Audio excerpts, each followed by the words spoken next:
What to do about the prisoners at Guantanamo? It can come down to two congressional districts in Washington. The district of Democrat Jim Moran, who used to be the mayor of Alexandria. Now he represents the city in Congress. And Congressman Frank Wolf, a Republican, whose district abuts Congressman Moran's. I must say, Congressman, you have gone where few have been willing to tread lately in the United States Congress. You said that if push comes to shove, you would be willing, and the people in Alexandria would be willing to take these prisoners and keep them in the federal facility there in Alexandria. You've had some experience with that. You had some pretty famous terrorists to go on trial in Alexandria. Why did you decide to do this? This must have been a hard thing for you to say. It was the right thing to do, and as you know, Bob, Alexandria has a long history. We're proud of our heritage. It was the hometown of George Washington, Robert E. Lee. We've developed from a small southern town to a very modern city. We have a federal courthouse that is one of the best in the nation, and we have a very secure facility with an excellent sheriff and sheriff's department. I know we can do this, and I know that we will do it because it's the right thing to do. So, it's a defining moment. I think you understand this, and most people do, in American history. What we do with hundreds of detainees, and we need to act in such a way that subsequent generations read this history and are proud of it rather than shamed by it. Well, you are one of the few members of Congress. In fact, the Senate overwhelmingly told President Obama they would not give him the money to close this facility unless he could give them a plan, really, of what and how he planned to do this. What is it that people are worried about? I mean, I think I know some of the answers to this, but why is there such reluctance here? A lot of this is the politics of fear. It's rhetoric. In the discussion in the Full Appropriations Committee and subsequently on the floor of the House, they referred to these terrorists as the worst of the worst, killers, and I think most normal people don't want people who represent any threat to them, even near them, even though it's in a secure prison.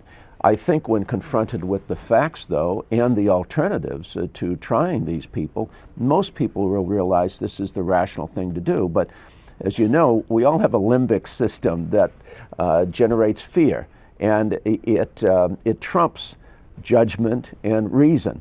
But the reason we're a great country is because we've had leaders in the past, at least, who have been willing to reason with their constituents and to do the right thing.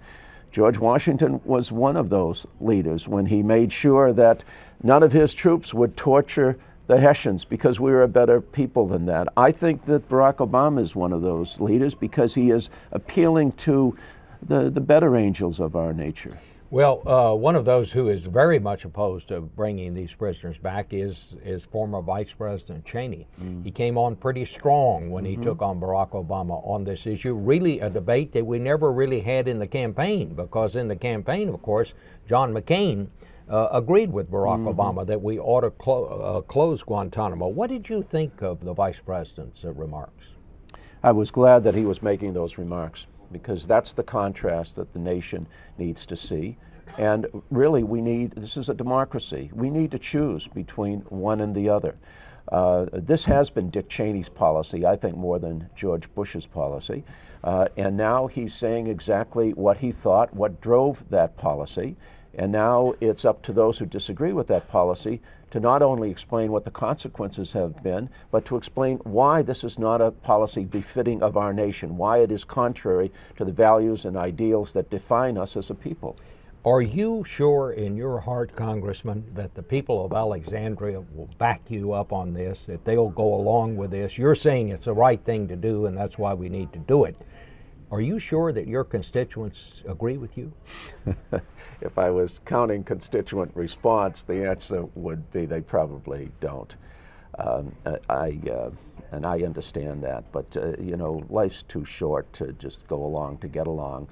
I think I have some responsibility to try to do the right thing as I see it, and I've been involved in this issue for a long time. the chair of the Defense Appropriations Subcommittee, asked me to be kind of the point person on Guantanamo, to understand it, to go down there, to find out who the prisoners were, why they were there, and to come up with some recommendations. Now, I do have some factual information behind that decision, so I think when you can make an informed decision that you believe is right, you just got to do it and let the consequences fall where they may. But it's Barack Obama versus Dick Cheney, a policy that he feels is more befitting the 21st century, and diplomatic alliances and kind of smart power versus Dick Cheney's approach. At one point, Vice President Cheney said, "We don't negotiate, we dominate." Well, that's one approach. Is it going to work in the 21st century? Does it really make us safer? I don't think so. All right. Congressman Jim Moran, we're going to get another side of this story, a very different side of it now, when we talk to another Virginia Congressman, Frank Wolf, Republican of Virginia.